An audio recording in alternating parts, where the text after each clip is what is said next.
আবির ভাইয়ের কণ্ঠ শুনে মেঘ ভূত দেখার মতো চমকে উঠল। মেঘের কান্নার তীব্র এতটাই বেড়ে গেছিল যে ছাদের কর্নারে থেকে আবির শুনতে পেয়ে ছুটে এসেছিল। অতিরিক্ত কান্নায় মেঘের শরীর কাঁপছে। জোরে করে কান্না থামিয়ে এখনও নাক টানছে আর জোরে জোরে শ্বাস নিচ্ছে। আবির গম্ভীর স্বরে পুনরায় বলল, কথা বলছিস না কেন? এত রাতে এখানে কেউ করিস? মেঘ কিছু করার কিছুটা স্বাভাবিক হয়ে ছাদের ফ্লোরের দিকে তাকিয়ে ধীর কণ্ঠে বলল, উত্তর হলো, এমনি এসেছিলাম। আবির শরীর ঝুঁকে এলো। মেঘ তখনও ছাদের ফ্লোরে বসা। চাঁদের আলোর অভিব্যক্তিতে বোঝা যাচ্ছিল না মেঘের অভিব্যক্তি।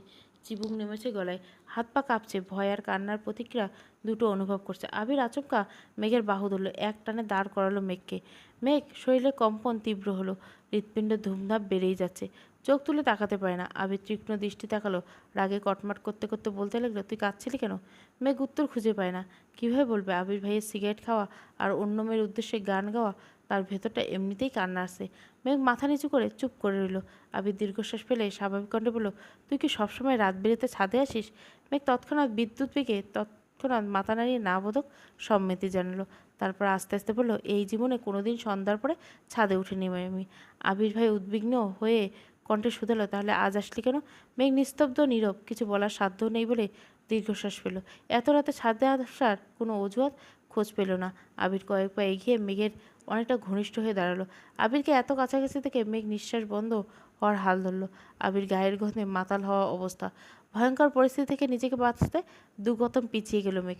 কিন্তু পিছনে আরও জায়গা নেই। দরজার পাশে পিলারে পিঠ ঠেকলো। থরথর করে কাঁপছে অষ্টাদশের দেহ। পায়ের পাতা শিরশির করছে। সরে যেতে চাইল সামনে থেকে। আচমকা আবির দুই পিলারের দুই পাশে চেপে ধরল। মেঘ কিছুটা ঝুঁকে মুখোমুখি হলো। আবিরের উচ্ছ্বাস, তীব্র দৃষ্টি মেঘকে নাজেহাল করে দিচ্ছে। মানসিক টানাপোড়েনের পরে গেল মেঘ। বুকের ভেতর কেউ অবিরাম নৃত্য করে যাচ্ছে, যার শব্দ বাইরে থেকে শোনা যাচ্ছে।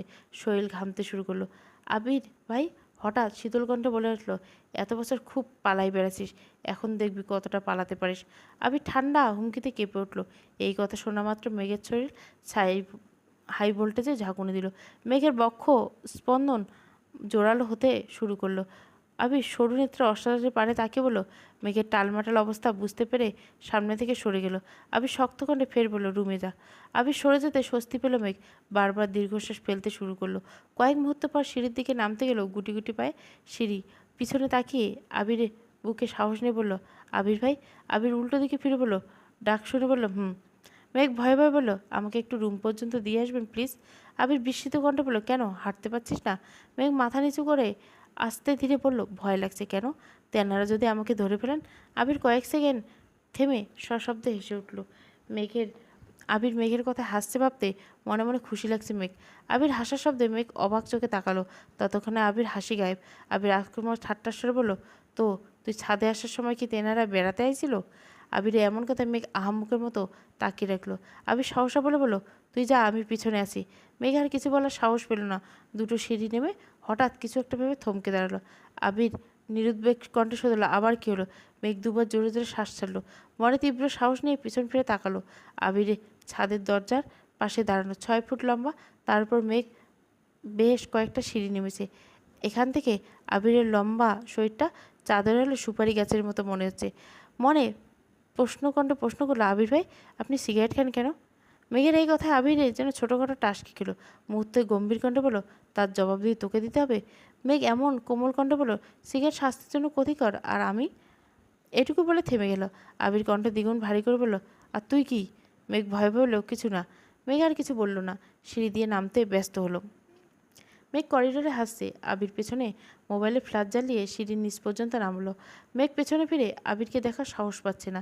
নিজের রুমের দরজা পর্যন্ত এসে রুমে ঢোকার পর এক পলক তাকালো। আবির মনোযোগ মোবাইলে। মেঘ রুমে চলে গেল। আবির আরও একটি রাত নির্ঘুম নিস্তব্ধ। প্রত্যেক সপ্তাহে ছুটির দিনে আগের রাত জেগে থাকে। এটা তার বহু বছরের অভ্যাস। বিদেশে থাকাকালীন তাই করতো। দেশে এসে প্রতি বৃহস্পতিবার রাতটা নিজের মতো করে একাকী কাটায়। নিজেকে নিয়ে ভাবে, নিজের স্বপ্ন, ইচ্ছে, ভালোবাসা, প্রিয়জন সব কিছু নিয়ে ভাবে। মেঘ নিজের রুমে শুয়ে ছাদের বিষয়গুলো ভাবছে। আবিরের এত কাছে থাকায় আবির ভাইয়া বলা সেই কথাগুলো মাথায় ঘুরছে। এসব ভেবে কখন ঘুমিয়ে পড়ছে নিজেও জানে না। সকাল সকাল খাবার টেবিলে খাবার খাচ্ছে। শুক্রবার বলে ভালো মন্দ রান্না হয়েছে। মেঘের মনটা আজ খুব ভালো। কেন ভালো নিজেও জানে না। তবে আবিরের প্রতি ভয়ে কিছুটা শিথিল হয়েছে। খাবার টেবিলে আবির নেই দেখে কিছুটা মন খারাপ হলো, কিন্তু তেমন পাত্তা দিল না। নিজের মতো খেয়ে পড়তে বসে। প্রতি শুক্রবার প্রাইভেটে 1 ঘন্টার পরীক্ষা। 1 সপ্তাহে যা পড়ায় তারই উপর পরীক্ষা হয়। আজ 3টে থেকে 4টা পর্যন্ত পরীক্ষা। অন্যদিকে তানভীর রাজনীতি দিয়ে ব্যস্ত হয়েছে। সামনে এমপি নির্বাচন, তাদের প্রিয় নেতা মনোনয়ন কিনছে, সবাই মিটিং ব্যস্ত। জনসমর্থন যাচাই করে মনোনয়ন দেওয়া হবে। তানভীর এখন সব এলাকায় যেতে হচ্ছে, জনগণের সুবিধা অসুবিধা শুনছে লিস্ট করে। এমপি নির্বাচনে কয়েক মাস পর সভাপতি নির্বাচন। তানভীর টার্গেট সভাপতি হওয়া, তাই তাকে আরও বেশি অ্যাক্টিভ থাকতে হচ্ছে। 2:30 নাগাদ মেঘ পরীক্ষা দিতে বেরিয়েছে। আজ একটু আগেই চলে এসেছে। পরীক্ষা শুরু হতে এখনও 10 মিনিট বাকি, তাই বন্যা আর মেঘ গল্প করছে। বন্যা, কিরে তোর হিটলার ভাইয়ের খবর কি? কিছু তো আর বললি না, ছবি দেখাবি বলছিল তাও দেখালি না, সত্যি মন থেকে বের করে দিয়েছিস? মেঘ, মুখে যা আসে তার সবটাই কি পারি? এত চেষ্টা করেও তো পারলাম না মন থেকে তাড়াতে। গত রাতে তো থাকতে না পারে গিয়েছিলাম ওনাকে দেখতে, কি যে একটা বাস খেয়েছি। বন্যা, কেন, কি হয়েছে? মেঘ, কি আর হবে, লুকিয়ে দেখতে গেছিলাম, আবির ভাইয়ের কাছে ধরা পড়েছিলাম। বন্যা, বেটা চোখ আছে, ভালোই হয়েছে, গেলি কেন তুই? মেঘ মনে মনে ভাবছে, এখন যদি বন্যাকে বলি আবির ভাইয়ের জন্য কান্না করছে, তাহলে বন্যা আমার এখানে বালি চাপা দিয়ে দিবে। বন্যা আর মেঘ সিদ্ধান্ত নিয়েছে ভার্সিটিতে ভর্তি হওয়ার আগ পর্যন্ত কোনো প্রকার বন্ধু ক্লাস কিছুই খাবে না। এজন্য কোচিংয়ে কারোর সাথে কথা বলে না। মেঘ আগে আসলে বন্যার জন্য সিট রেখে, বন্যা আগে আসলে মেঘের জন্য সিট রেখে। বিষয়টা অনেকটা হাই স্কুলের মতো। এত কিছুর পরে মেঘ আবিরের উপরে ক্রাশ খেয়েছে, এজন্য বন্যা অবশ্য প্রতিনিয়ত মেঘকে বুঝাচ্ছে। এতক্ষণে স্যার চলে আসছে, যথারীতি পরীক্ষা নেওয়া শুরু হলো। 4টায় পরীক্ষা শেষ করে দুই বান্ধবী হাতে হাত ধরে বেরোচ্ছে। আশেপাশে মেঘদের গাড়ি নেই, তাই রাস্তার পাশে একটা ড্রাইভার আঙ্কেলকে ফোন দিবে। হঠাৎ বাইক নিয়ে আবির হাজির হলো। সাদা হেলমেট পরা, সাদা শার্ট, কালো প্যান্ট, কালো শু, হাতে কালো ফিতার ঘড়ি, শার্টের বোতামের ফাঁকে সানগ্লাস ঝুললো। মেঘের দিকে তাকে উচ্চস্বরে ডাকলো, মেঘ। মেঘ ও বন্যা দুজনের ডাক শুনে সেদিকে তাকিয়েছে। মেঘ এক পলক তাকাতেই চিনতে পারলো। আবিরকে দেখে আবারও নতুনভাবে ক্রাশ খেয়েছে। মেঘ মনে মনে ভাবছে, উনি এখানে কেন? উনি কি আমায় নিতে এসেছেন? কই, সেদিন তো মিমার আদিকে ধমকালেন কাউকে বাইকে উঠাবেন না, তার মানে আমাকেও নিশ্চয় উঠাবেন না। উঠাক, ওনার বাইকে উঠতে আমার বয়ে গেছে, কিন্তু উনি আসলো কেন আল্লাহই জানে। কোন পাপের শাস্তি দিতে এখানে এসেছে, আল্লাহ বাঁচাও। এসব হাবিজাবি ভাবনায় ব্যস্ত মেঘ। এদিকে বন্যা মেঘের হাত ঝাপটে ধরেছে। আবির মেঘের দিকে খানিকক্ষণ সুস্থির বনে তাকিয়ে রইল, হয়তো মেঘের অভিব্যক্তি বোঝার চেষ্টা করছিল। এবার হেলমেট খুলে মেঘের দিকে চোখ রাঙে তাকিয়ে বলল, ওঠ। মেঘের অজানা ঘরে আটকে আসছে, আনমনে হাবিজাবি ভাবনায় ব্যস্ত। আবির কথা কানে গেল না। বন্যা মনোযোগ দিয়ে ছেলেটাকে দেখছে। আগে কখনো এই ছেলেকে দেখেনি। বন্যা তানভীরকে অনেকবার দেখেছে, কিন্তু ঠিকমতো চিনে না। বন্যা মনে আওড়ালো, এই ছেলেকে। মেঘ বাইককে উঠতে বলছে কেন? বন্যা মেঘের হাতটা আরও শক্ত করে ধরে বলল। আবির এবার ধমকে দিল, এই মেঘ, উঠতে বললাম তো। মেঘ এবার চমকে গেল, গোল গোল চোখে তাকায়। তারপর দুবার জোরে নিঃশ্বাস নেয়, নিজেকে কিছুটা স্বাভাবিক করে। তারপর বন্যার দিকে তাকিয়ে বিড়বিড় করে বলে, উনি আমার আবির ভাই। তৎক্ষণাৎ বন্যার মেঘের হাত ছেড়ে দিল, হয়তো আবিরের রাগে চোখ মুখ দেখে কিছুটা ভয় পেয়ে। মেঘ কয়েক পা এগিয়ে আবিরের কাছাকাছি এসে দাঁড়িয়েছে। তৎক্ষণাৎ আবির বাইক থেকে নেমে গেছে। আবির মেঘের দিকে স্পষ্ট তাকিয়ে উদ্বিগ্ন কণ্ঠে বলল, এই, তুই কি কিছু খাস? মেঘ কপাল কুঁচকে বলল, মানে কি খাবো? কোন দুনিয়া থাকিস, ডাকলে শুনিস না? মেঘ চুপচাপ মাথা নিচু করে রইল। আবির আবার বলল, বাইকে ওঠ। আবির মেঘকে বাইকে উঠতে বলছে, এটাও সম্ভব। মেঘ নিজের কানকে বিশ্বাস করতে পারছে না। মেঘের কোনো হেলদোল নেই। দেখ, আবির বাইক থেকে হেলমেট নিয়ে নিজেই মেঘকে পরিয়ে দিল। তারপর পুনরায় বাইকে এসে গুরুগম্ভীর কণ্ঠে বলল, তুই কি উঠবি? এত কিছু না ভেবে মেঘ হাসি মুখে বাইকে উঠে বসলো। আবিরের গায়ের সাথে গা লাগতে কেঁপে উঠলো কিছুটা। মেঘ কাঁধে হাত রাখবে নাকি রাখবে না তা নিয়ে দোটা নেই। এমনিতে জীবনে প্রথম বাইকে উঠছে, তার উপর আবার আবির ভাইয়ের বাইকে। আবির মেঘের অস্থিরতা বুঝে শীতল কণ্ঠে বলল, ধরে বস, না হয় পড়ে যাবি। মেঘ কাঁপা কাঁপা হাতে আবিরের কাঁধে হাত রাখলো। সঙ্গে সঙ্গে মেঘের হৃৎস্পন্দনের মাত্রা বাড়তে লাগলো। এদিকে বন্যা নির্বিকার চোখে তাকিয়ে আছে আর ভাবছে। মেঘের বর্ণনাতে ভুল ছিল না, আবির ভাইয়া সত্যি অসাধারণ। যে কোনো মেয়ে দেখতে ক্রাশ খাবে।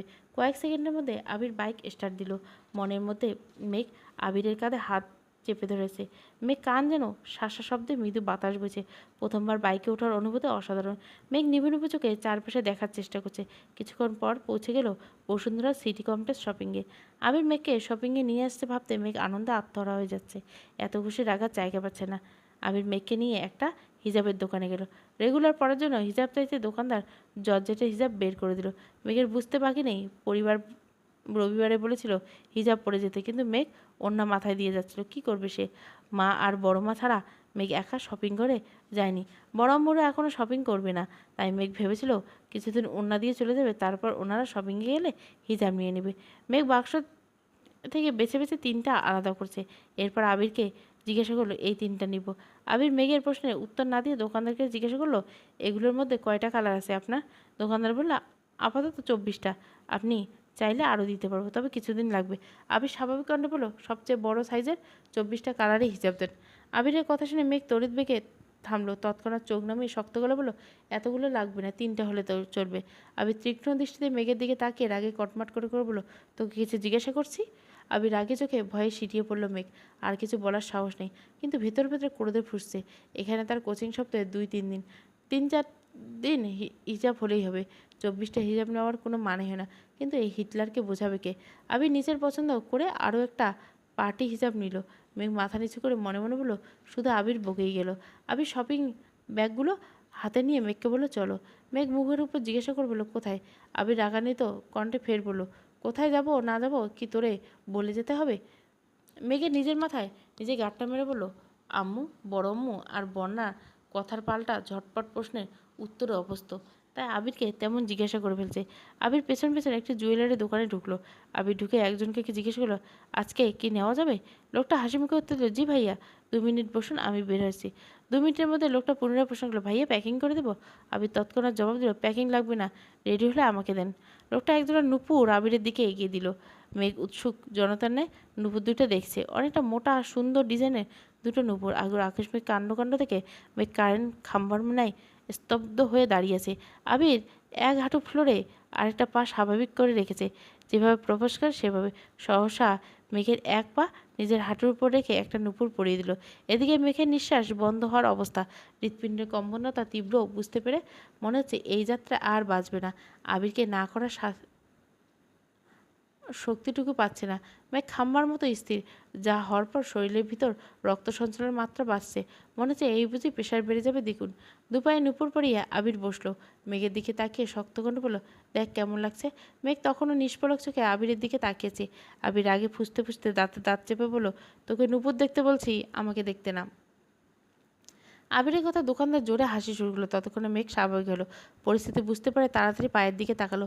সত্যি অনেক সুন্দর। মেঘের ফর্সা পায়ে নুপুরগুলো দেখতে অন্যরকম লাগছে। মেঘ খুশিতে গদগদ হয়ে বলল, অনেক ধন্যবাদ আবির ভাইয়া। আবির দোকানের বিল পরিশোধ করে মেঘকে নিয়ে কাছাকাছি একটা রেস্টুরেন্টে গেল। মেঘের বারবার মনে হচ্ছে এইসব কিছু স্বপ্ন। একটু পর ঘুম ভাঙে পায় আর সব শেষ।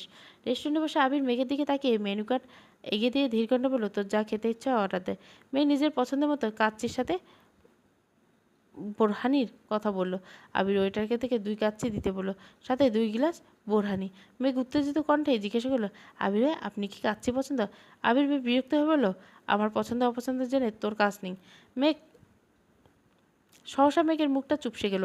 খাবারের আশায় দুজনে চুপচাপ খেয়ে নিল। মেঘ অবশ্য খেতে খেতে কয়েকবার চোখ তুলে আবিরকে দেখেছিল, কিন্তু আবির সেদিকে কোনো ভ্রুক্ষেপ নেই। সব কাজ শেষে আবির বাইকে উঠতে যাবে এমন সময় মেঘ আবিরকে ডাকলো, আবির ভাই। না, কিছু না। আবির এবার সত্যি সত্যি রেগে গেল। কণ্ঠ 3 গুণ ভারী করে রাগান্বিত স্বরে বলতে, তোকে হিজাব আর নুপুর দিয়েছি বলে খুশিতে বেশি লাফাস না। মাথায় ওড়না দিয়ে বউয়ের মতো চলাফেরা যাতে না করতে পারিস সেজন্য হিজাব দিয়েছি। আর তুই সারাক্ষণ টুই টুই করে কোথায় ঘুরিস সেসব জানতে নুপুর দিয়েছি। আবিরের এমন কথা শুনে মেঘ আহম্মক বনে গেল। মনে মনে কি না কি ভেবেছিল। আবির ভালোবেসে গিফট দিচ্ছে, আহা কি সুন্দর অনুভূতি হচ্ছিল। সব কিছু মুহূর্তে বিলীন হয়ে গেছে। অষ্টাদশী মনের ভিতরে নবজাগ্রত অনুভূতি। আবির সযত্নে 1 বালতি পানি ঢেলে দিল। আবির কণ্ঠে খাদে নামিয়ে বলল। মেঘ ভয়ে ভয়ে চুপচাপ উঠে বসলো। তার মনে মনে ঠিক করলো, এভাবে আর আবিরকে ধরে বসবো না। আবির ধমকের বেগে ভাবনার সুতো ছিল। আবির রাগান্বিত কণ্ঠে বলল, এক কথা তোকে কতবার বলবো মেঘ, ধরে বস, নাহলে তোকে রাস্তায় ফেলে দিয়ে চলে যাব। ধমক খেয়ে মেঘের ছোট্ট হৃদয় কম্পিত হয়। সহসা শক্ত করে আবিরের কাজ চেপে ধরে। আবির আর কিছু বলল না। বাসার সামনে পর্যন্ত আসলো, কিন্তু কেউ কোনো কথা বলল না। আবির বাসার সামনে আসলে বাইক থামিয়ে স্বাভাবিক কণ্ঠে বলল, বাসায় যা। মেঘ বাইক থেকে নেমে আবিরের দিকে তাকিয়ে জিজ্ঞাসা করলো, আপনি যাবেন না? না, কোথায় যাবেন? আবির বিরক্ত নিয়ে বলল, তুই কে যে তোকে আমার সব কিছু বলে যেতে হবে? আর একবার আমার মুখের উপর প্রশ্ন করলে সঙ্গে সঙ্গে থাপ্পড় দিব। মেঘের মুখটা চুপসে গেছে। চিবুক নামিয়ে গলায় পাতলা অস্ত্রে বিড়বিড় করলো, হিটলার একটা। আবির তৎক্ষণাৎ জবাব এলো, আমি হিটলার হলে তুই কি? আবির শুনে ফেলেছে ভেবে আঁতকে উঠল মেঘ। আবিরের দিকে দ্বিতীয়বার তাকানোর সাহস পেল না। আবিরের থাপ্পড়ের ভয়ে ছুটে পালালো বাড়ির ভিতর। আবির নিষ্পলক চেয়ে অষ্টাদশে পায়ের দিকে তাকিয়ে দেখল নুপুরের ঝনঝন শব্দে কানে লাগছে। আচমকা আবিরের ঠোঁটের কোণে এক চিলতে হাসির ঝলক দেখা গেল। মেঘ এক ছুটে বাড়ির ভিতরে ঢুকতে সোফায় গল্প করছে মালিয়া খান, হালিমা খান, আফ্রিকা খান। মেঘকে ছুটে দেখতে দৃষ্টি পড়লে সেদিকে আকলিমা খান ডেকেছে, মেঘ কী হয়েছে, এভাবে ছুটছিস কেন? মেঘ সিঁড়ি দিয়ে এসে থামলো, হাঁপাচ্ছে, জোরে জোরে নিঃশ্বাস নিচ্ছে আর বারবার দরজার দিকে তাকাচ্ছে। আবির ভাই বলছে কোথায় যাবে, তারপরেও যদি কোনো কারণে বাসায় চলেছে এর সঙ্গে বারবার তাকাচ্ছে। হালিম খান সূক্ষ্ম নজরে মেঘের পায়ের দিকে তাকিয়ে বলল, তুই নুপুর পেলে কয়? মেঘ এবার দরজার দিকে দৃষ্টি দিল, সরিয়ে মা কাকিমার দিকে তাকিয়ে আকস্মিক বলল, আবির ভাই দিয়েছে। হালিমা খান, মালিয়া খান, আকলিমা তিনজন অবাক হয়ে চোখাচোখি করলো। মালিয়া খান পুনরায় জিজ্ঞেস করলো, আবির তোকে নুপুর দিয়েছে মা? মেঘ এবারে স্পষ্ট দৃষ্টিতে তাকালো, একটু রাগি রেগে ভাগ নিয়ে বলল, আবির ভাই দিয়েছে বড় আম্মু, তোমার ছেলে না দিলে কি তোমার ছেলের কথা বলতাম আমি? হালিমা খান মুহূর্তে নীরব থেকে আবার বলল, তোর মনে আছে মেঘ, আবির বিদেশে যাওয়ার 6 মাস আগে তোর নুপুরগুলো তোর থেকে আমি নিয়েছিলাম? মেঘ কিছুক্ষণ ভাবলো, তারপর বললো, হ্যাঁ আম্মু মনে আছে। ওই নুপুরগুলো কোথায়? হালিমা খান সহসা উত্তর দিল, ওগুলো তো আমার কাছে আছে, কিন্তু সেদিন নুপুরগুলো আমি নিজে ইচ্ছা করে নেইনি, আবিরই নিতে বলেছিল। মেঘ চমকে উঠলো মায়ের কথা শুনে, ছুটতে এসে সোফায়, কী হয়েছে বলো আম্মু, কেন নিয়েছিলে? হালিম খান একটু ভেবেচিন্তে বলল, তেমন কিছু না। আবির আমার কাছে এসে বলেছিল তোর পায়ের নুপুরের শব্দ নাকি ওর মাথা ধরে, ঘুমাইলে তুই দৌড়োদৌড়ি করে ঝনঝন করলে ওর মাথায় ব্যথা করে, নোট পড়তে পারে না, তাই বলেছিল নুপুরগুলো খুলে রাখতে। আমি আবিরের কথা মতো তোর নুপুরগুলো নিয়েছিলাম, এরপর তুই কখনো চাসনি, আমি আর তোকে দিইনি। 2-1 বছর পর মনে হয়েছিল, কিন্তু পরে বের করে দেখি ওগুলো তোর লাগবে না। এজন্য তোর আব্বুকে বলেছিলাম তুই চাইলে যেন তোকে নুপুর বানিয়ে দেয়। তখন তো আবির ছিল না, এজন্য আজকে তোর পায়ে নুপুর দেখে আমি অবাক হলাম। মেঘ ভাবনায় পড়ে গেল, ছোটবেলায় আবির ভাই নুপুর খুলতে বল, এখন উনি নিজে হাতে কেন পরিয়ে দিলেন? এখন কি ওনার মাথা ব্যথা ভালো হয়ে যায়? তৎক্ষণাৎ মনে হলো আবির ভাইয়ের কথা। তাহলে কি সত্যি আমার চালচলন পর্যবেক্ষণ করতে নুপুরগুলো দিয়েছেন, নাকি ছোটবেলার কথা ভেবে মনটা নরম হয়েছে ওনার? আকলিমা খান হাসি মুখে বলে উঠলো, ওইসব বাদ দে, শপিং ব্যাগে কী রে মেঘ? মেঘ আর কথা স্বাভাবিক হয়ে বললো, হিজাব। কেউ কিছু বলল না, তারা তাদের আড্ডায় মনোযোগ দিল। মেঘ শপিং ব্যাগ নিয়ে সিঁড়িতে উঠতে ব্যস্ত। রাতে আর আবিরের সাথে মেঘের দেখা হয়নি। প্রতিদিনের মতো আজকেও রাত 8টায় অফিসে যাওয়া, সকাল 8টায় অফিসে যাওয়ার জন্য রেডি হয়ে খেতে বসছে আবির। মেঘ ইচ্ছে করে আর সেজেগুজে খেতে নামলো, চুলগুলো ছাড়ায় কোমরে বিছিয়ে পড়েছে, মাথায় পিচ্চি বাচ্চার মতো একটা পুতুল বেল দিয়েছে, কালো জামা পরেছে, সাথে ম্যাচিং কালো ওড়না, ওষ্ঠদায় হালকা গোলাপি রঞ্জক লাগছে। সিঁড়ি দিয়ে নামলে আগে আগ পলক তাকাতে স্তব্ধ হয়ে রইল। মেয়েটা এমনিতে অনেক ফর্সা, তার মধ্যে কালো জামাতে অসম্ভব সুন্দর লাগছে, আর সাথে চুলগুলো ছাড়া থাকাতে মায়াবী বিহারীর মতো লাগছে অষ্টাদশীকে। আবির চোখ সরাতে পারল না, অবিচলিত আস্তিতে তাকিয়ে আছে অষ্টাদশী পানে। হঠাৎ তানভীর ডেকে হলো, ভাইয়া তুমি কি আজ ফ্রি আছো? মনোযোগ নষ্ট হলো আবিরের। মেঘের দিক থেকে চোখ নামিয়ে তানভীরের দিকে না থেকে বলল, কেন? আজকে আমার হবু এমপির জন্মদিন, উনি তোমার কথা বলেছিল, তুমি দেশে আসার জন্যে খুব করে বললেন তুমি যেতে। আবির স্বাভাবিক জবাব দিল, কখন যেতে হবে? সন্ধ্যা 6টায়। আবির, আচ্ছা ঠিক আছে। মেঘ এতক্ষণ টেবিলের কাছে চলে এসেছে, তিন কর্তায় কোনো ঘাড় ফিরিয়ে তাকালো না। সকলে এক কোণে পায়ের দিকে তাকালো, কেউ তেমন কোনো কথা বলল না। অবশ্য কথা বলার নেই, মেয়েদের সাজুগুজু বাবা চাচারা নাক গলায় না, বরং তারা সবসময় চায় মেয়েরা সবসময় হাসি খুশি থাকুক। মেঘ চেয়ার টেনে বসলো আবির ভাইয়ের বিপরীত চেয়ারে, এক পলক তাকালো। আবির ভাই আজও কালো শার্ট পরছে। আবির সবসময় সাদা অথবা কালো শার্টই পরেন, হঠাৎ কফি কালার বা আসমানি বা হালকা কোনো কালার পরেন, শুধু পাঞ্জাবির ক্ষেত্রে ব্যতিক্রম। ড্রেস মিলে যাওয়াতে মেঘ মাথা নিচু করে মুচকে আসলো। ইকবাল খান তানভীরের তাকে জিজ্ঞেস করলো, তোমার হবু এমপি আবিরকে কীভাবে চেনে? তানভীর সহজ সরল উত্তর, আমি একটা প্ল্যান দিয়েছিলাম ওনাকে, প্ল্যান কার্যকর হয় খুশি হয়ে হবু এমপি বলেছিল, তোমার মাথায় এত প্ল্যান আসে কীভাবে? আমি তখন বলেছিলাম, আমার বেশিরভাগ প্ল্যান ভাইয়া করে দেয়, আমি ভাইয়াকে প্রবলেম শেয়ার করি, তারপর ভাইয়া আমার প্ল্যান দেয়। তখনই এমপি বলেছিল, তাহলে তোমার ভাইয়াকে নিয়ে এসো। তখন ভাইয়া বাইরে ছিল, তাই আজ ওনার জন্মদিন সকালবেলা উনি নিজে আমায় কল করে জিজ্ঞাসা করেছেন ভাইয়া আছে কিনা। আমি হ্যাঁ বলাতে উনি বারবার বললেন ভাইয়াকে নিয়ে যেতে। ইকবাল খানের সাথে মোজাম্মেল খান আহমেদ আলী খান যেন মনোযোগ দিয়ে তানভীরের কথাগুলো শুনছিল। মোজাম্মেল খান সবসময় চুপচাপ থাকেন, যার সিদ্ধান্ত সকল বড় ভাইয়ের। তানভীর এসব শুনে আলী আহমদ খান রাগে ফুঁসছেন। রাগান্বিত সব না, আবির, আমি কিন্তু তোমায় আগে সাবধান করছি, রাজনীতি তুমি জানো না। আবির নিরুপায় কণ্ঠের উত্তর দিল, আমি তো বলছি রাজনীতি করব না। তাহলে তানভীরকে রাজনীতি নিয়ে প্ল্যান দাও কেন? রাজনীতি নিয়ে মাথা ঘামাও কেন? আর এমপির জন্মদিনে যেতে এক কথায় রাজি হলে কেন? এই বুদ্ধি প্ল্যান ব্যবসা লাগলে আমাদের ব্যবসা আরও এগোতো। গম্ভীর কণ্ঠে একটানা কথাগুলো বলল আলী আহমদ খান। মেঘ, মিম, আদি চুপচাপ খাচ্ছে। বাবা চাচার কথায় কোনো মনোযোগ নেই। মেঘ খাচ্ছে আর মিটমিট হাসছে, আর একটু পরপর আবির ভাইয়ের দিকে পিট করে তাকাচ্ছে।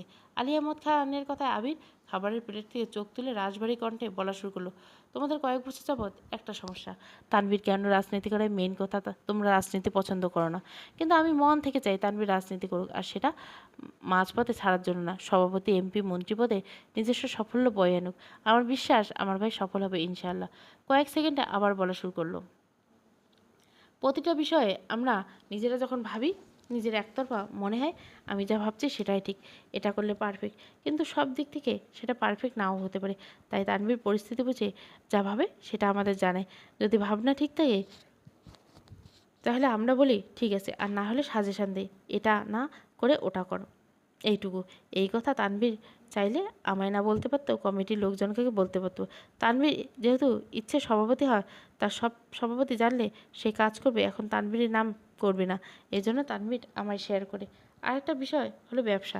আমি ব্যবসায় ঢুকেছি মাত্র 1 সপ্তাহ, আমি সব কিছু বুঝে নেই ঠিক মতো, তারপর দেখো ব্যবসায় মনোযোগ দিতে পারি কি না। এমপির জন্মদিনে যেতে রাজি হওয়ার কারণ আছে। এবার বাবা চাচাদের দিকে এক পলক তাকিয়ে চোখ নামিয়ে বলা শুরু করলো, তোমরা এখন নামি দামি ব্যবসায়ী, একসময় তোমাদেরও ছোট ব্যবসা ছিল, অনেক ঝামেলা পোহাতে হয়েছে, তখন আমি ছোট ছিলাম, তবুও যতটা বুঝেছি বর্তমানে আমি নতুন ব্যবসা শুরু করেছি। আমারও কাগজপত্র অনেক জায়গায় দৌড়াদৌড়ি করতে হবে, অনেক বিত্তবানদের সঙ্গে ব্যবসার দিক থেকে টক্কর লাগাতে হবে। শুধু টাকা থাকলে সব কিছু করা সম্ভব না, সাথে পাওয়ারও প্রয়োজন। অনেক সময় পুলিশ এবং রাজনীতিকে পাওয়ারে বেশি কাজে লাগাতে হয়, আইনভাবে সে বিষয়গুলো সমাধান করতে হয়, মাসের পর মাস লেগে যায়, সেটা বড় বড় নেতাদের এক কলসে সলভ হয়ে যায়। তানভীর যেহেতু রাজনীতিতে আগ্রহ, তাহলে সে মনোযোগ দিয়ে রাজনীতি করুক, আমি ব্যবসা সামলাবো। তানভীর ভালো অবস্থানে থাকলে, আমি মোটামুটি পরিচিত থাকলে, আমাদের যে কোনো প্রয়োজনে আশেপাশের মানুষ সাহায্য করবে। এতগুলো কথা বলে আবির থাকলো।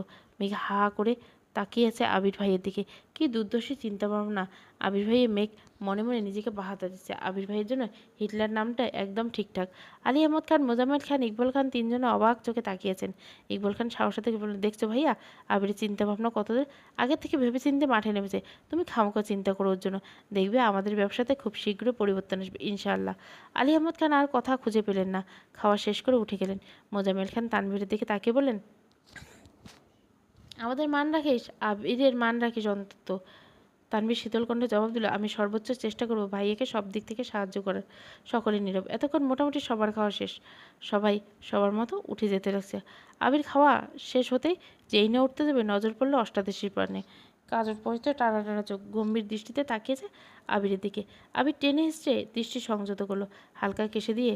মেঘ এখনো বিপদ তাকিয়েছে। আবির এবার দাঁড়াতে দাঁড়াতে বলল, মুখটা বন্ধ করে খা মেঘ, মাছি ঢুকে যাবে। মেঘ নড়ে চড়ে বসলো। আবির ততক্ষণে বেসিনে চলে যেছে। মেঘ নিজের মাথায় নিজেই গাঁটটা দিল। ছি, আবির ভাই কী ভাবলো?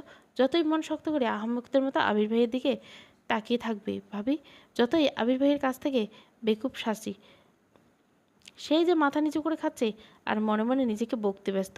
আবির ভাই কখন ব্যাগ নিয়ে বেরিয়েছেন সেদিকে নজর নেয় মেঘের। খাওয়া শেষ করে রুমে পড়তে এসেছে। আজ কোচিং প্রাইভেট নেই, তাই 3টা পর্যন্ত পড়াশোনা করেছে, তারপর গোসল করে খেতে এসেছে। বিকেল হয়ে গেছে, কাকিয়া আর বড় আম্মু ঘুমাচ্ছে। হালিমা খান শুয়েছিলেন। মেঘের সিঁড়ি নামার নুপুরের শব্দে বেরিয়ে এসে খাবার দিলেন। মেঘ চুপচাপ খেয়ে নিল। হালিমা খান চেয়ারে বসে শান্ত কণ্ঠে মেঘকে জিজ্ঞেস করলেন, পরামর্শ শোনা ঠিক মতো করছিস তো? মেঘ উপর নিচ মাথা নাড়ল। হালিমা খান, এবার তো কয়েকটা দিন পর রেজাল্ট দিবে, তারপর ভর্তির পরীক্ষার যুদ্ধ শুরু। মেঘ চুপচাপ খাবার শেষ করে সোফায় বসে টিভি দেখছিল। হালিম খান সব গুছিয়ে মেয়ের পাশে বসলেন। মেঘ কিছুক্ষণ মায়ের উরুর উপর মাথা রেখে শুয়ে পড়লেন। হালিমা খান সযত্নে মেয়ের মাথায় হাত বুলিয়ে দিচ্ছেন। বিকালে গোসল করতে চুলগুলো ভেজা। হালিমা খান একটু রাগে রাগে বললেন, সারাদিন বাসায় থেকেও বিকেলে গোসল করিস কেন? ঠিকমতো না খেলে, ঠিকমতো গোসল না করে অসুস্থ হয়ে পড়বি, তখন তো পড়তেই পারবি না। মেঘ চুপচাপ মায়ের হাঁটু আঁকড়ে শুয়েছিল। ততক্ষণে 5টা বেজে গেছে। আবির অফিস থেকে তাড়াতাড়ি এসে অফিস থেকে 6টায় এমপির জন্মদিনে যেতে হবে। বাড়িতে ঢুকে চুপচাপ সিঁড়ির দিকে যাচ্ছে। পায়ের শব্দে হালিমা খান তাকিয়ে দেখলো আবির। হালিমা খান কোমল কণ্ঠে বলল, এত তাড়াতাড়ি চলে এলি, কফি দেবো তোকে? আবিরের দৃষ্টির সোফায় হালিমা খানের উড়তে সব মেঘকে দেখে বুকের ভিতরটা ছ্যাত করে উঠল আবিরের। মায়ের কথা শুনে মেঘ ঘাড় ঘুরিয়ে তাকায়, চোখ পড়ে সিঁড়ির কাছে আবির ভাইয়ের দিকে। সঙ্গে সঙ্গে সোজা হয়ে উঠল। আবির তৎক্ষণাৎ তড়িৎ গতি মেঘের কাছে আসে ভয়ার্ত কণ্ঠে জিজ্ঞাসা করলো, কী হয়েছে তোর? বলতে বলতে গালে কপালে হাত রাখলো। আবির ভাইয়ের উষ্ণ হাতের ছোঁয়ায় কেঁপে উঠল অষ্টাদশী। আবির হাত সরিয়ে উত্তেজিত কণ্ঠে পুনরায় প্রশ্ন করলো, শরীর খারাপ লাগছে? মাথা ব্যথা করছে? মেঘ যেন বিস্ময়কার দৃষ্টিতে তাকিয়েছে আবিরের অভিমুখে। আবির ভাইয়ের কপালে ঘাম চিকচিক করছে। হালিমা খান অভিযোগের স্বরে বললেন, আরে দেখ না, সারাদিন বাসায় থেকেও অসময়ে গোসল করে, এত লম্বা চুল শুকাতে এত সময় লেগে, নিজের কোনো যত্ন নেয় না, কিচ্ছু না। আবির সহসা বলে উঠলো, মামুনি একটু কফি দেবা প্লিজ? হালিমা খান সহজ মনে, তুই বস, আমি আনছি। হালিমা খান উঠে রান্না করে গেল। আবির ঘুরে গিয়ে হালিমা খানের জায়গায় বসলেন। মেঘ নিজের দিকে চেয়ে ঠোঁট কামড়ে ধরে আছে, শীর্ণ বক্ষ ধরপড় করছে অষ্টাদশে। আবির ক্ষুদ্র চোখে তাকিয়েছে অষ্টাদশীর পানে। নির্দরম কণ্ঠে শুধালেন, কী হয়েছে তোর? মন খারাপ? মেঘে দুনিয়া ঘুরছে, মনের ভিতর টালবাহানা অবস্থা। হৃৎপিণ্ড ছুটছে দিক বিদিক। কিছু সেকেন্ড পর কোনো রকম এপাশ ওপাশ মাথা নাড়ালো। একটু চুপ থেকে গম্ভীর কণ্ঠে বলছে, কেউ বকছে তোকে? মেঘ সাহসের জবাব দিল, না। আবির একটা দীর্ঘশ্বাস বলল, বেশ ঠান্ডা কণ্ঠে বলল, তাকা আমার দিকে। মেঘে পর দ্বিতীয় দফায় ধাক্কা খেলো। মেঘ নড়ে ওড়ে কাঁপা কাঁপা চোখে তাকালো আবিরের চোখের দিকে। আবিরের ভাইয়ের শীতল চাহনি অষ্টাদশীর মনে ঝড় বয়ে গেল। সাগরের গভীরতা নয়, চোখের দিকে বেশিক্ষণ তাকিয়ে থাকা সম্ভব হলো না মেঘের। চল যেতে মাথা নিচু করে ফেললো। আবির তখনও তীক্ষ্ণ দৃষ্টিতে তাকিয়েছে অষ্টাদশীর দিকে। আবির কিছু ভেবে শক্ত কণ্ঠে বলল, মেঘ, আমি এই বাড়ির সিঙ্গেল একটা মানুষের মুখও তোর নামে অভিযোগ শুনতে চাই না। মেয়ের অভিক্ষেত্রে বোঝা গেল না, চিবুক গলায় নামছে। নিজের মন উথাল পাতাল পরিস্থিতি সামলাতে ব্যস্ত অষ্টাতের। আবিরের কপালে গোটায় হঠাৎ পল্লব ফেলে দীর্ঘশ্বাস ফেলে শক্ত চাহনিতে মেঘের দিকে তাকায়। কাল থেকে বিকেলে কোচিংয়ে যাবি। ওনাদের 3টায় ব্যাচ আছে। প্রতিদিন 11টায় গোসল করবি, 1টার পর নামাজ পড়ে প্রাইভেটে যাবি, তারপর কোচিং শেষ করে বাসায় আসবি। আমি কোচিংয়ে কথা বলে নেব। এতক্ষণে হালিমা খান কপি নিয়ে হাজির হলো। আমি স্বাভাবিক মামুনি, মেঘ কাল 11টায় গোসল করবে আর বিকেলে কোচিং যাবে।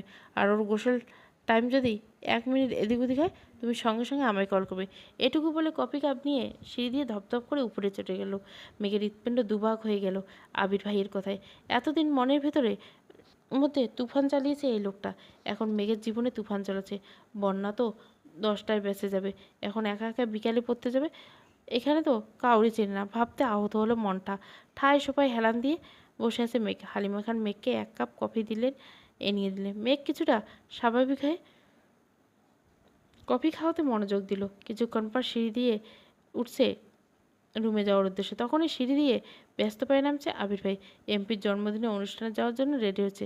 খয়েরিঙ্গ শার্ট কুনুই পর্যন্ত হাত ভাঁজ করা, কালো প্যান্ট পরিতে ইন করা, নতুন সোজ জুতা, চোখে নতুন একটা সানগ্লাস, চুলগুলো খুব সুন্দর করে স্টাইল করা।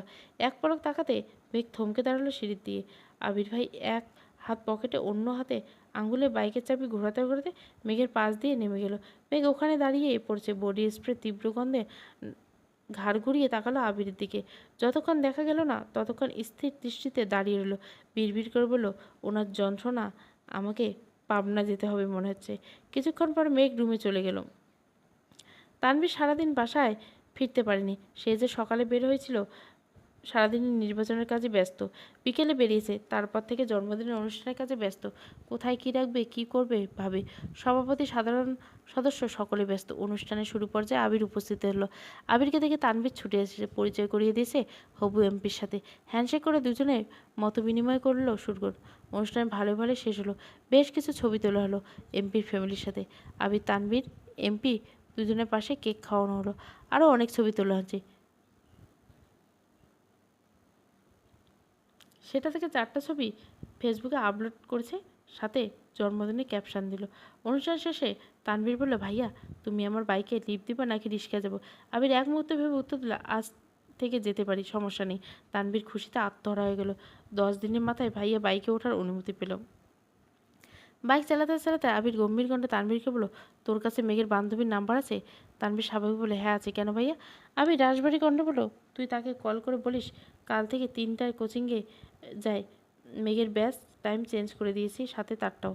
কোচিংয়ের লোকের সাথে কথা বলছি, মেঘের একা একা বিকেলে ভালো লাগবে না। তানভীর চিন্তিত স্বরে বলল, আবার কোনো সমস্যা হয়েছে ভাইয়া? আবির এবার দীর্ঘশ্বাস ফেলে কণ্ঠ দ্বিগুণ করে ভারী করে বলল, তোর বোন ঠিক মতো খায় না, গোসল করে না, পড়ে না, কত অভিযোগ শুনতে হয়, এজন্য টাইম পাল্টে দিয়েছি। সাথে ওকে ওয়ার্নিং দিয়েছি। তানভীর আর কিছু বলল না, চুপচাপ দুভাই বাসায় ঢুকে পড়ে যে যার মতো রুমে চলে গেল। রাত 10টা 30। তানভীর তো ফোন আর বন্যা নামে সেভ করা নাম্বারে কল দিল। দুবার দেওয়ার পর বলল, বন্যা। আসসালামু আলাইকুম। তানভীর ওয়ালাইকুম সালাম। পর বন্যা, কে বলছেন? আমি মেঘের ভাই। বন্যা একটু ভয়ে ভয়ে বলল, আবির ভাইয়া? তানভীর কিছুটা রাগ হলো, আকস্মাৎ বলে উঠল, ভাইয়া তোমায় কল দিবে কেন? ভাইয়ের কি খেয়ে দেয়ে কাজ নেই? তোমায় কল দিবে? ভাইয়ের জীবনে তোমায় কল দিবে না। শুধু তোমায় কেন, কোনো মেয়েকেই কল দিবে না। বন্যা আস্তে আস্তে শুধলো, তানভীর ভাইয়া? হ্যাঁ। বন্যা, কোনো দরকার? তানভীর, তুমি কাল থেকে 2টোর ব্যাচে পড়বে আর 3টার ব্যাচে কোচিং করবে। মেঘ বিকেলে কোচিং করবে, এটাই জানানোর জন্য কল দিছি। ভুল করে আবার সকালে চলে যাও না। আল্লাহ হাফেজ। এতটুকু বলে কল কেটে দিল তানভীর। বন্যা খাটের উপর টাসকি খেয়ে বসে পড়লো, কিছুই ভাবতে পারছে না। কিছুক্ষণ স্থির থেকে তাড়াতাড়ি কল করলো মেঘকে। একবার বাজতেই রিসিভ করলো মেঘ। বন্যা, এই পাগল, তোর কি হয়েছে? কাল থেকে এতবার কল দিচ্ছি, কোনো খবর নেই। সেই যে আবির ভাইয়ের সাথে গেলি, কি হলো তাও বলি না, কি অঘটন করছিস? মেঘ, আমি অঘটন ঘটাইনি, আবির অঘটন ঘটেছে। উনি আমার মনের ভিতরে ঢুকে আমার জীবনে 14টা বাজায় দিছে। আমার খাওয়া, গোসল, ঘুম সব কিছু নাজেহাল অবস্থা করে দিয়েছে। ওনাকে যতবার দেখছি ততবার ভেঙে চুরে যাচ্ছে আমি। বারবার নতুন করে ক্রাশ খেয়ে কী আর বলবো। বন্যা এবার আগে বললো, রাত বেরেতে নেশা করা ছেড়ে ঘুমাতে পাই। কী জন্য দিয়েছিলে তা বলতে পারলো না। মেঘের এসব হাবিজাবি কথা শুনতে আর একটু ভালো লাগছে না। কোথায় সিরিয়াস মুডে কল দিল মেঘকে। মেঘ যেন ঘুরেই পড়েছে। মেঘ আর কল ব্যাক করলো না। মেঘ ফেসবুকে ঢুকলো, ঢুকতে সামনে এসলো আবির ভাইয়ের 3 ঘন্টা আগে ছবিগুলো পোস্ট। ছবিগুলো খুব ভালো করে দেখছে, টেনে টেনে বড় করে আবির ভাইকে মনোযোগ দিয়ে দেখছে। হঠাৎ একটা ছবি মেঘের দৃষ্টিগুলো, আবিরের পাশে কড়া নীল রঙের একটা গাউন পরা মেয়ে। দেখে মনে হচ্ছে শরীরে বড়লোক বড়লোক ভাব আছে। মেয়ের পায়ের রক্ত চচ্চর করে মাথায় উঠছে। এই মেয়েকে, আবিরের সাথে পাশে এই মেয়েটাকে। কমেন্ট চেক করতে গেল মেঘ। অনেকগুলো কমেন্টে ভিড়ে ওই নীল পরিহিতার একটা আইডি চোখে পড়লো। আবির ভাইদের ছবিতে কমেন্ট করছে, আপনি অসম্ভব কিউট।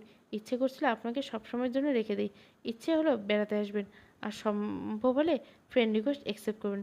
রাগে শরীর ঘামছে। মেঘের শোয়া থেকে উঠে কমেন্টটাতে অ্যাংরি রিয়েক্ট দিয়ে মেয়েটার আইডিতে ঢুকলেন। প্রোফাইলে পিক 2 ঘন্টার আগে আপলোড করা। কভার ফটোতে হবু এমপির সাথে ছবি, ক্যাপশনে বাবা মেয়ে। মেঘের বুঝতে বাকি রইল না এটা এমপির মেয়ে। একটা প্রাইভেট কারে পড়ে। বেশ রাগে ফুসফুস করছে। আবারও আবিরের ভাইয়ের আইডিতে ঢুকলো। জাস্ট নাও একটা পোস্ট দিয়েছে আবির ভাই, তেরি নজর নেই ইয়ে ক্যা কর দিয়া, তুসসে হি মুঝকো জুদা কর দিয়া। সাথে শহরে, রাতের শহরে বাইকে বসে একটা ছবি শেয়ার করলো। মেঘ মনোযোগ দিয়ে ক্যাপশন বসার চেষ্টা করলো। তার মানে আবির ভাই এই মেয়ের প্রেমে পড়ছে। ভাবতেই নেত্রযুগল থেকে দুপোটা পানি গড়িয়ে পড়লো। আবারও সেই কমেন্ট খুঁজতে লাগলো। কি এমন সুন্দর মেয়েটা দেখতে তো, কিন্তু পোস্টের সব কমেন্ট ঘেটে মেয়েটার কমেন্ট পেল না। তার মানে আবির ভাই ডিলিট করে দিয়েছে। কিন্তু ওই মেয়েটা কী করে অ্যাকসেপ্ট করে ফেললো? তারপর দীর্ঘশ্বাস ফেলে নিজেকে সান্ত্বনা দিল, আবির ভাই তো শুধুমাত্র আমার ক্রাশ। ক্রাশ তো ক্ষণিকের। উনি তো কিছুদিন পর বিয়ে করবেন, তখন তো আমাকে মেনে নিতে হবে। আমার তো সাহস কুলাবে না আবির ভাইকে কিছু বলে। মায়ের খাওয়ার থেকে চুপ থাকি তাই ভালো। এদিকে আবির বাসায় ফিরে এসে ফ্রেশ হয়ে শুয়েছে। একটা ছবি জুম করে শুধু চোখের দিকে তাকিয়ে আছে আর বিড়বিড় করে গান গাইছে, ম্যানেজার দিখাতা তুস্কো। কিছুক্ষণ থেমে গেল, আবার বলো, তেরি নজর নে কুছ ऐसा জাদু কর দিয়া।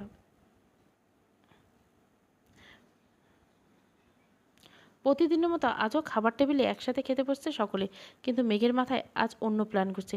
সবার খাওয়া মোটামুটি শেষ, মেঘ ইচ্ছে করে অল্প অল্প খাচ্ছে। এদিকে বাসায় কি যেন চেক করছিল আবির। সবাই চেক খাওয়া শেষ হচ্ছে। আবির খাওয়া শেষ করে মোবাইল টেবিলের উপরে একপাশে রেখে হাত ধুতে গেল। 3-4 কথা মেঘ হাত বাড়িয়ে আবিরের মোবাইলটা হাতে নেয়। তাড়াহুড়ো করে পাওয়ার বাটনে চাপ দিতেই ভুলেই গেছে আবির ভাই। হোম পেজে ভেসে আসছে এখানে 2টা হাতের ছবি, একটা বড় হাতের উপর, একটা পিচ্চি হাত। মেঘ 1 সেকেন্ড তাকালো ছবিটার দিকে, কিন্তু এখন ছবিটা নিয়ে গবেষণা করার সময় নেই। তাই মেঘ তাড়াতাড়ি ফেসবুকে ঢুকলো। ফ্রেন্ড রিকোয়েস্ট অপশানে ঢুকতে চোখে পড়লো কতগুলো ছেলেমেয়ের আইডি। সে খুঁজতে লাগলো গত রাতের নীল জামা পরা হতে। একটু নিচে যেতে পেয়ে গেল অপ্রত্যাশিত ব্যক্তির আইডি। 1 সেকেন্ড না ভেবে ব্লক করে দিল তাকে। তাড়াতাড়ি ফেসবুক থেকে বের হয়ে ফোন রেখে দিল আগের জায়গায়। এবার মেঘ দীর্ঘশ্বাস পেল, মনে খুব শান্তি লাগছে এখন। আবির ভাই টেবিলের কাছে এসে মোবাইল হাতে নিতে মেঘের দিকে তাকালো। নির্দকণ্ঠ বলল, যতক্ষণ খাবার টেবিলে বসে থাকিস ততক্ষণ যদি তুই খাইতি তাহলে আজ কঙ্কালের মতো থাকতি না। মোবাইল থেকে ব্যাগ নিয়ে অফিসের জন্য বেরিয়ে গেল। এদিকে মেঘ মুচকে এসে বিড়বিড় করলো, আমি তো আপনার জন্যই বসে থাকি। আমি খাবার খেয়ে রুমে যেতে যেতে আপনি বাইক নিয়ে চলে যান, দেখতে পারি। তাই তো বাধ্য হয়ে এখন টেবিলে বসে থাকে। আবিরের কথা মতো মেঘ 11টার মধ্যে গোসল করে নিচ্ছে, যথাসময় রেডি হচ্ছে রওনা দিয়ে টিউশনে। মনটা আজ ভীষণ খারাপ। আজ একা একা টিউশনে কোচিংয়ে পড়বে এই ভেবে মন ভাঙছে। টিউশনে থেকে বন্যা ডাকলো, মেঘ এদিকে আয়। মেঘের চোখ গোল গোল করে অবাক চোখে তাকালো। ছুটে গেল বন্যার কাছে। মেঘ, তুই এই টিউশনে আসার সময় আগে বেঁচে পড়িনি? বন্যা, কীভাবে পড়বো? তোর বেস্ট হয়েছি, তোর ভোগান্তিতে আমাকে ভুগতে হবে মানে? গতকাল রাতে তানভীর ভাইকে কল দিয়েছিল আমায়, বললো তোর সাথে আমারও টাইম পাল্টিয়ে দিয়েছে, আজ যেন বিকেলে পড়তেছি। মেঘ, তাহলে তুই জানিস কি কেন আমায়? আমি পুরো রাস্তা মন খারাপ করে এসেছি, একা একা পড়তে হবে। বন্যা, তোকে কিভাবে জানাবো? তুই তো আবির ভাইয়ের ঘরে ডুবে আছিস। মেঘ কিছুটা লজ্জা পেল, তারপর সশব্দে হেসে বলল, জানিস বন্যা, আমার হিসাবটা আবির ভাইয়া কিনে দিয়েছিল। শুধু এটা না, সর্বমোট 30টা হিসাব কিনে দিয়েছে। শুধু এইটা না দেখে আমার পায়ের নুপুরগুলো দেখ, এগুলো আবির ভাই দিয়েছে, তাও আবার নিজের হাতে পরিয়ে দিয়েছে। দেখ সুন্দর না? বন্যার কপাল ভাঁজ করে নুপুরগুলো দেখে দেখো, তারপর বলে, হ্যাঁ খুব সুন্দর হয়েছে, কিন্তু কাহিনী কি বলতো? এই ব্যাটা হঠাৎ তোর প্রতি এত মায়া, তোকে কিছু বলছে? মেঘ, হ্যাঁ বলছে। আমি কই? যাই না যাই পর্যবেক্ষণ করতে নুপুর দিচ্ছে। মনে হাঁ করে তাকায়। ততক্ষণে ছাদ চলে আসে টিউশনে। কোচিং শেষে মেঘ বাসায় উদ্দেশ্যে চলে যাচ্ছে। সন্ধ্যার পর জান্নাত আপু আসবে, পড়া রিভিশন করতে হবে। আজ শুক্রবার, শনিবার বাদ দিয়ে 5 দিন পড়ান। জান্নাত আপু খুব ভালো পড়ান। মেঘ ওনার ভক্ত হয়ে গেছে। একবার জান্নাত আপু মেঘকে খুব আদর করেন, পাশাপাশি কিভাবে পড়লে ভালো হয়, রুটিন সব কিছু হেল্প করেন। এজন্য মেঘ ইদানিং পড়াশোনা আরও বেশি গুরুত্ব দিচ্ছে। এভাবে কেটে গেল 10-12 দিন। মেঘের সাথে আবিরের প্রতিদিন সকালে খাবার টেবিলে দেখা হয়। মাঝে মাঝে মেঘ আগে আসে, মাঝে মাঝে আবির আগে আসে। তারপর দেখা হয় যেন মেঘের মনে সারাদিন প্রশান্তি যায়। আবির বাড়ি ফিরে 10-11টা যায়। আবির বাইকের শব্দ পেলে মেঘ ছুটতে গিয়ে নিজের রুমের বারান্দায় হেলমেটটা খুলে যখন বাইক থেকে নামে, মেঘ গভীর মনোযোগ দিয়ে দেখে তার দৃশ্য গুনগুন করে গান গায়। তারপর বাড়ি ঢোকার আগ পর্যন্ত যতটুকু সম্ভব তাকিয়ে থেকে আবিরকে দেখে। আবির ভাই বাড়িতে ঢুকে গেলে হাসি মুখে ঘুমিয়ে পড়ে মেঘ। এটাই যেন মেঘের দৈনিক রুটিন। কেন আবির ভাইকে দেখে সে? অষ্টাদশীর কাছে আবির ভাই কি শুধুই তাই ক্রাশ, নাকি সে আবির ভাইকে ভালোবাসে? এর উত্তর নিজেও খুঁজে পায় না। তবে আবির ভাইকে অসম্ভব ভালোবাসে। আবির ভাইয়ের শীতল চাহনি বারংবার অষ্টাদশীর হৃদয় চূর্ণ বিচ্ছিন্ন করে দেয়। আবির ভাইকে অষ্টাদশীর মন মস্তিষ্কে জেরে বসেছে। রাত 10টা থেকে 12টা আবির ভাই জুসের গ্লাস হাতে নিয়ে 2 চুমুক খেয়ে নিল। আলী আহমদ খান বই বললেন, আবির তোকে চট্টগ্রাম যেতে হবে। আবির তৎক্ষণাৎ বিষম খেল। তানবীর তাড়াতাড়ি বলল, ভাইয়ের মাথায় ফুটেছে। রান্নাঘর থেকে ছুটে এলো মালিয়া খান। এদিকে মেঘ অসহায়ের মতো তাকিয়ে আছে আবিরের দিকে। কিছুক্ষণ পর আবির স্বাভাবিক, আমি চট্টগ্রামে গিয়ে কী করবো? আলী আহমদ খান স্বাভাবিক করে বললেন, আমাদের কোম্পানি কিছু সমস্যা আছে, কিছু ডিলার ঝামেলা করতেছে। তোর কাকামণিকে সিলেটে হবে কোম্পানির সিইও হিসেবে এখন তোর দায়িত্ব। তুই কথা বললে আশা করি সমাধান হবে। ডিলার অর্ডার ডেলিভারি পর্যন্ত তুই থাকবি ওইখানে। সব ঠিকঠাক করে চলে আসি। মেঘ আবির এক পলক মেঘের দিকে তাকলো, তারপর দৃষ্টি নামল, কবে যেতে হবে? আলী আহমদ খান সহসা উঠলেন, আজ রাতে অথবা আগামীকাল সকালে। আবির চুপচাপ মাথা নিচু করে বসে আছে। আলী আহমেদ খান আর মোজাম্মেল খান বলে উঠলেন, তানবীর এবার ভাইকে বলো। ভাইয়া তোমার কি একা একা যেতে খারাপ লাগবে, নাকি আমি সঙ্গে যাব? আবির অগ্নিদৃষ্টিতে তাকাতে থেকে তানবীর দাঁত চেপে বিড়বিড় করে বলল, কি যেন বললে? কিছুই বুঝলো না, কিন্তু তানবীর সশব্দে হেসেছিল। আবির আগে ফুসফুসে বলল, তানবীর। তানবীর হাসতে হাসতে চেয়ার থেকে উঠে গেল বেসিনের দিকে। আবির অগ্নিদৃষ্টিতে তাকিয়ে আছে তানবীরের দিকে, তারপর মাথা নিচু করে খাবারের প্লেটটা কোনো রকম শেষ করে চলে গেল। এদিকে মেঘ, মিম, আদি বসে আছে। আদি আর মিম প্ল্যান করছে আবির ভাইয়া চলে গেলে, কক্সবাজার গেলে ওদের জন্য খেলনা, সাজুনি, শামুক নিয়ে আসবে। মেঘ নিশ্চুপ বসে খাচ্ছে। আবির ভাইকে দেখার জন্য সে প্রতিনিয়ত ফজরের সময় ঘুম থেকে ওঠে। রাতে ঘুমানোর আগে আবির ভাইকে দেখে ঘুমায়। ভাই চট্টগ্রামে চলে গেলে ও থাকবে কীভাবে? মিম হঠাৎ ডেকে উঠলো, আপু ভাইয়াকে তুমি কি আনতে বলবে? মিমের ডাকে ধ্যান ভাঙলো মেঘের। একটু হাসার চেষ্টা করলো, তারপর কোমল কণ্ঠে বললো, আমার কিছু লাগবে না। সারাদিন কেটে গেল। মেঘ নিজের মতো কোচিং টিউশন শেষ করছে। মিমাদি স্কুলে পড়ছে। আবির 8টায় বাসায় পড়ছে। ততক্ষণ জান্নাত আপু পড়িয়ে গেছে। মেঘ বই খাতায় নিজের রুমে চলে গেছে। রাত 10টার দিকে চট্টগ্রামের উদ্দেশ্যে বেরিয়ে যাবে। রুমে গিয়ে শাওয়ার নেওয়া শেষ করে একবার বের হয়ে গিয়ে শাওয়ার শেষ করে একেবারে রেডি হয়ে বের হলো আবির। মেঘের রুমের দরজার সামনে এসে থামলো। দরজা ধাক্কা দিল আস্তে করে। মেঘ বিছানায় উবুর হয়ে শুয়ে আছে। পাশে বই খাতা ফ্যানের বাতাসে উঠছে। জান্নাত আপু যাওয়ার পরেই রুমে শুয়েছিল। আবির আস্তে করে ডাকলো, মেঘ। কোনো সাড়া শব্দ নেই, তাই রুমের ভিতরে ঢুকলো। শান্ত পায়ে এগিয়ে গেল মেঘের কাছে। মেঘের মুখ একপাশে বিছানায় লেপ্টে আছে। ফ্যানের বাতাসে চুলগুলো এলোমেলোভাবে উঠছে। চুলগুলো বারবার মুখে ঝাপটে পড়ছে। লাইটের আলোয় অপর গালটা চিকচিক করছে। আবির বিছানায় একপাশে বসলো, কিছুক্ষণ সূক্ষ্ম দৃষ্টিতে পরখ করলো অষ্টাদশীকে। তারপর গালে হাত রেখে মুখ থেকে ছোট চুলগুলোকে সরিয়ে দিল। দুই একবার মাথায় হাত বুলিয়ে দিয়ে চুপচাপ রুম থেকে বেরিয়ে এসলো। ব্যাগ নিয়ে নিচে চলে আসলো। মিমাদি খুব ভালো করে ভাইয়া কক্সবাজার যেও, প্লিজ চাটনি নিয়ে এসো, খেলনা শামুক, আরও অনেক কিছু আবদার করলো। উত্তরে আবির শুধু বললো সময় পেলে যাব। খেয়ে 10টা নাগাদ বেরিয়ে গেল আবির। ইকবল খান আগামী সকাল 8টায় সিলেট যাবেন।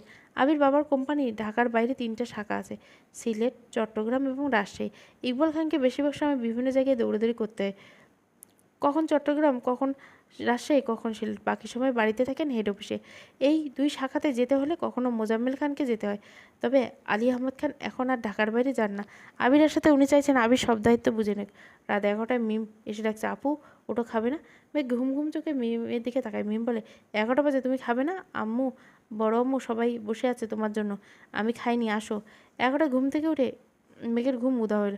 সহসা মনটা খারাপ, চিন্তিত। আবির ভাইয়া চলে গেছে? হ্যাঁ, ভাইয়া তো 10টা আগে চলে গেছে। আমি আর আদি বলেছি তো আমাদের জন্য খেলনা, গিফট, চাটনি নিয়ে আসতে, তোমার জন্য আনতে বলছি।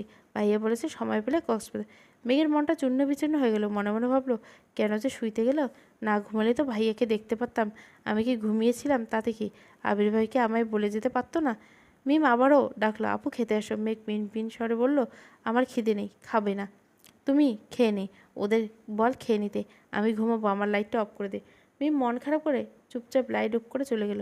এদিকে মেঘ ফুপিয়ে ফুপিয়ে কান্না করছে আর ভাবছে নিজেই নিজেকে, আবির ভাই তো আমায় নিয়ে ভাবেন না, ভাবলেই তো আমাকে ডেকেই যেতেন, তাহলে আমি কেন ওনার জন্য কান্না করবো? আর কাঁদবো না। কিছুক্ষণ পর থামলো, খুব খিদে পেয়েছে, সে খাবে। বড্ড অভিমান জমেছে এবুকে, এভাবে ঘুমিয়ে পড়বে না। ভোরবেলা উঠল না মেঘ। 8টার উপরে বাজে, টেবিলে আসেনি। বাধ্য হয়ে মোজাম্মেল খান নিজেই গেলেন মেঘে ডাকতে। মেঘ তখনও ঘুমে। আব্বুর ডাকে মেঘের ঘুম ভাঙলো। 10 মিনিটের মধ্যে ফ্রেশ হয়ে নিচে আসলো। খাবার টেবিলে আবির ভাই নেই দেখে মনটা খারাপ হয়ে গেল। কাকামণি সকাল সকাল সিলেটের উদ্দেশ্যে রওনা দিয়েছে। চুপচাপ খেতে বসলো মেঘ। গলা দিয়ে খাবার নামছে না। কোনো রকম অল্প কিছু খেয়ে উঠে পড়লো। রুমে গিয়ে পড়ার চেষ্টা করলো, কিন্তু পড়া মাথায় ঢুকছে না। মাথায় শুধু আবির ভাই ঘুরছে। আবির ভাই কেন যে বলে গেল না, এখন আবির ভাই কোথায় আছেন, কী খেয়েছেন, এসব চিনতে ব্যস্ত। তারপর ডাটা অন করে ফেসবুকে ঢুকছে, কিন্তু আবির নেটে নেই, কোনো আপডেট নেই। 10 মিনিট পর আবারও ফেসবুক চেক করেছে, কিন্তু তাতে কোনো লাভ হলো না। সারাদিন এভাবে গেল, পড়তে বসতে এই আবার ফোন চেক। বিকেল নাগাদ খবর না পায় মন খারাপ হয়ে ঘুমিয়ে গেল। আবির চট্টগ্রামে সে অফিসের কাছে ব্যস্ত। বাসা থেকে আবিরের আম্মু কল দিয়ে খোঁজ নিয়েছে ছেলের। এছাড়া মোজাম্মেল খানও কাজের জন্য কয়েকবার কল দিয়েছে। দেখতে দেখতে 3 দিন হয়ে গেল আবিরের চট্টগ্রাম আসা অফিসের ঝামেলা শেষ করে এক মুহূর্ত রেস্ট নিতে পারে না। অফিসের কাজের ফাঁকে 2-1বার বাসায় কল করে। আম্মু, মামুনি, তানভীরের সাথে কথা হয়েছে। মিমু, আদি এক কথা, ভাইয়া কক্সবাজার যেও, আমাদের জিনিসগুলো নিয়ে আসো। কিন্তু মেঘ যেন নিখোঁজ। আবির বিদেশে থাকাকালীন তানভীর বাসায় না থাকলেও এই মেয়ে একাই সারা বাড়ি মাতিয়ে রাখতো। এখন আবির চট্টগ্রামে। তানভীর সকালে বের হয়ে পার্টি অফিসে, আর ফেরে 10টার দিকে। বাবা চাচা সারাদিন অফিসে। তারপরে মেঘ সারাদিন খুঁজে পাওয়া যায় না। সকালে অল্প খেয়ে রুমে ঢুকে কোচিংয়ে বের হয় না। না হয় 3-4টায় ক্ষুদে লাগলে চুপচাপ খায়। খাবার খেয়ে মাকে ডাকে না। জান্নাত আপু এসে পড়িয়ে যায়। মেঘ অল্প খেয়ে আবার রুমে চলে যায়। মন মরা হয়ে থাকে। আবিরের অফিসে ঝামেলা মিটিয়ে ডিলার প্রোডাক্ট ডেলিভারি দেওয়া পর্যন্ত অপেক্ষা করতে হবে। 2 দিন থাকাতে মিমু আদির কথা মনে পড়তে কক্সবাজারে গেল। এর আগে কখনো কক্সবাজার যায়নি আবির, এটাই জীবনে প্রথম। 5 স্টার হোটেলে রুম নিয়েছে। ফ্রেশ হতে হতে বিকাল হয়ে গেল। সমুদ্র সৈকতে দাঁড়িয়েছে আবির।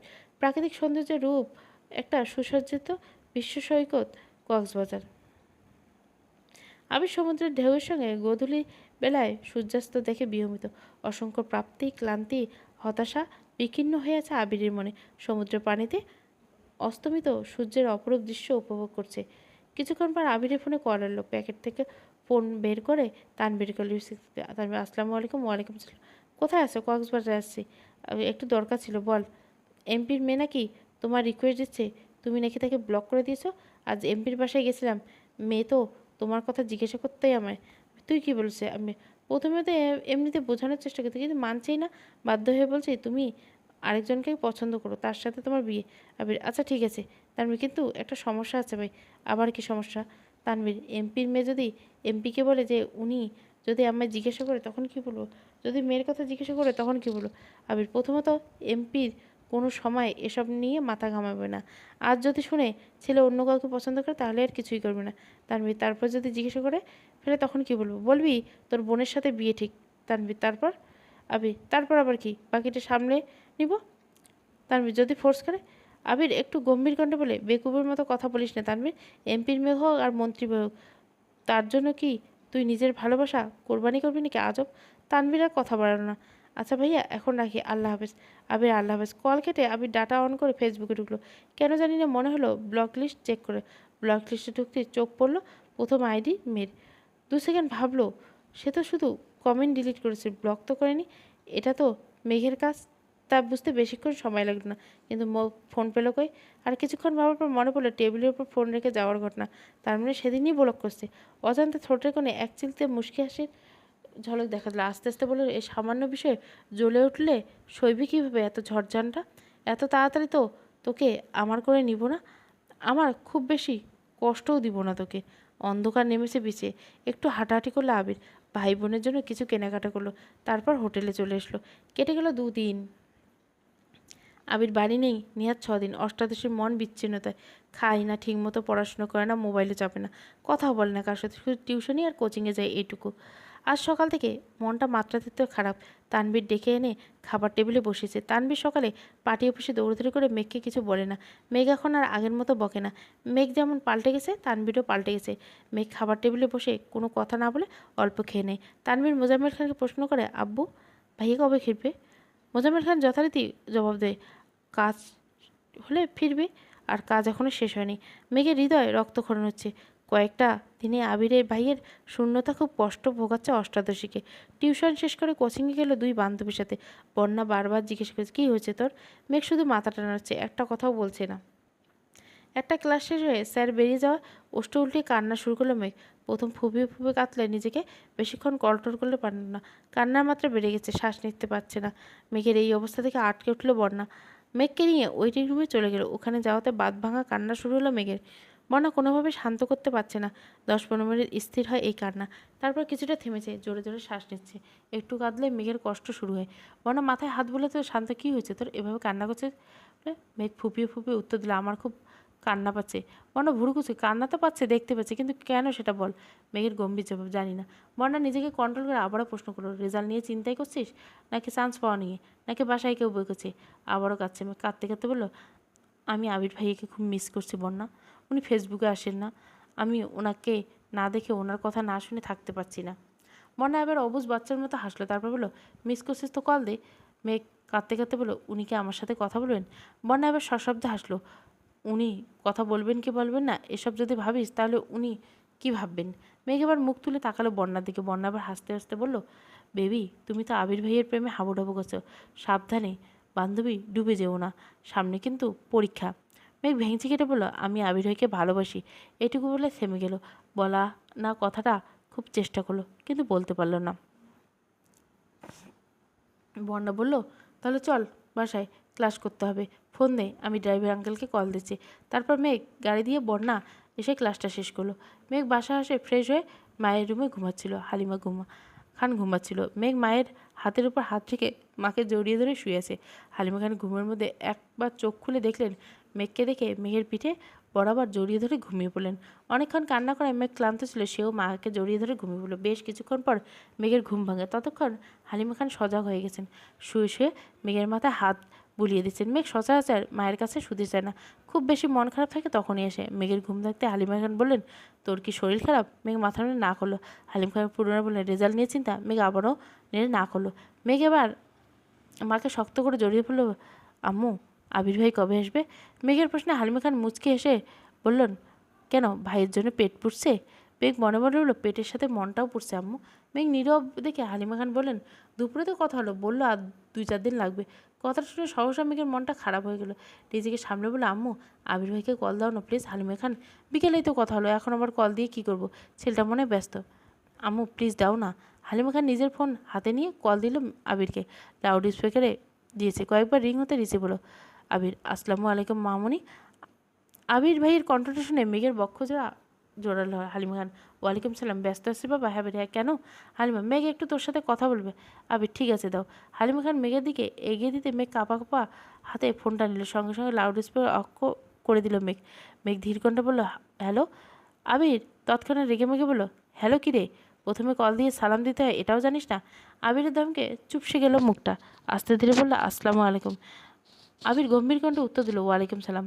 এবার মেঘ কাঁপা কাঁপা গলায় বলল, কেমন আছেন আবির ভাই? আবির কিছুটা স্বাভাবিকভাবে বলল, আলহামদুলিল্লাহ ভালো, তুই কেমন আছিস? মেঘ দীর্ঘশ্বাস বলে বলল, আলহামদুলিল্লাহ। দুই জনে কয়েক সেকেন্ড নীরবতা পালন করলো। আবির নীরবতা ভেঙে রাশভারী কণ্ঠে বলল, তোর ফোন দিয়ে কি কল করতে পারিস না? মামুনির ফোন থেকে কল দিতে হলো? মুখের উপর মেঘ বলল, আমার নাম্বার নাই আমার কাছে। আবির এবার দীর্ঘশ্বাস পেল, গম্ভীর কণ্ঠে যা বলল, রাখছি, ব্যস্ত আছি। এই বলে ফোন কেটে দিল। মেঘ আহমেদের মতো ফোনের দিকে তাকিয়ে উঠল। বুঝে উঠতে পারল না ব্যাপারটা। আবির ভাইয়ের নাম্বার তো এই কথা শুনে রেখে দিল, নাকি সত্যি ব্যস্ত, এটা ভেবে পাচ্ছে না। অষ্টাদশী ফোনের স্ক্রিনে ভেসে আসছে আবির নামে সেভ করা নাম্বারটা। মেঘ মনে মনে নাম্বারটা মুখস্থ করতে ব্যস্ত হলো। তারপর মাকে ফোন দিয়ে নিজের রুমে দৌড়ে আসলো। নিজের ফোনে আবিরের নাম্বারটা লিখে আবার অপশানে লিখলো আমার আবিরের সাথে লাভ ইমোজি, কিছুটা দূরে লিখলো ভাই, সেভ করলো নাম্বারটা। আমি তো ভালোবাসি তোমাকে, 3য় পর্ব।